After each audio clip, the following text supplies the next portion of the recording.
Dallo stadio Dino Manuzzi di Cesena il più cordiale buon pomeriggio da parte di Pino Sardiello.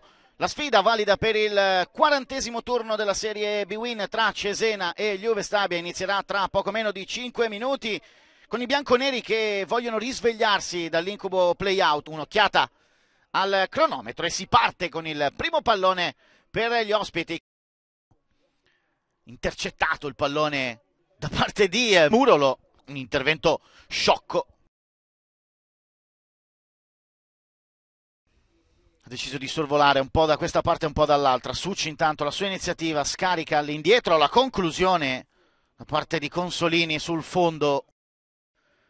Il cross, la testa di Suciu e il pallone che schizza sulla traversa. Occasione per il Cesena, rivediamo. Pensa al cross, poi la mette al centro, troppo lungo per Bruno, Comotto fuori, poi Caserta dalla distanza al volo.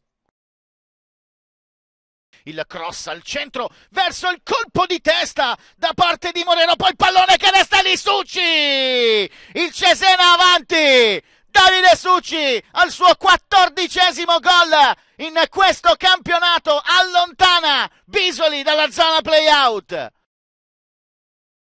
Il tentativo di trovare Bruno, il destro di Bruno, la parata di Campagnolo.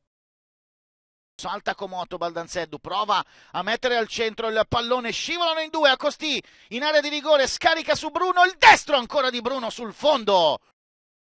Tutto a posto, si parte. Il cross in area, poi il pallone resta lì e Martinelli fa 1-1, il pareggio della Juve Stabia, un pallone vagante in area di rigore, arriva Martinelli e insacca il suo primo gol stagionale, pareggio della Juve Stabia. Graffiedi viene messo giù, le urla del giocatore sono preoccupanti. Esce dunque Mattia Graffiedi, al suo posto Nicolò Lolli. Attenzione a Ceccarelli, il tunnel su Murolo, entra in area contrastato da Baldanzeddu. Gessa il cross, il pallone verso Nocchi, Succi!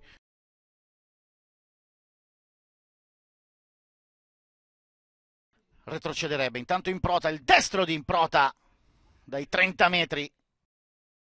Improta si gira, cerca la linea di fondo, mette il pallone al centro, trova Cellini, solo davanti a Campagnolo, gli spara addosso Cellini. Juve Stabia che però non è per imprecisione riuscita ad approfittare. Attenzione che il Cesena può rispondere, il destro e il vantaggio del Cesena. Mesa Colli realizza il gol che fa sognare Cesena. Può ripartire il Cesena con Lolli, Lolli solo davanti a Nocchi, Lolli cede il pallone a Succi, la chiude Davide Succi con il 15° centro in campionato.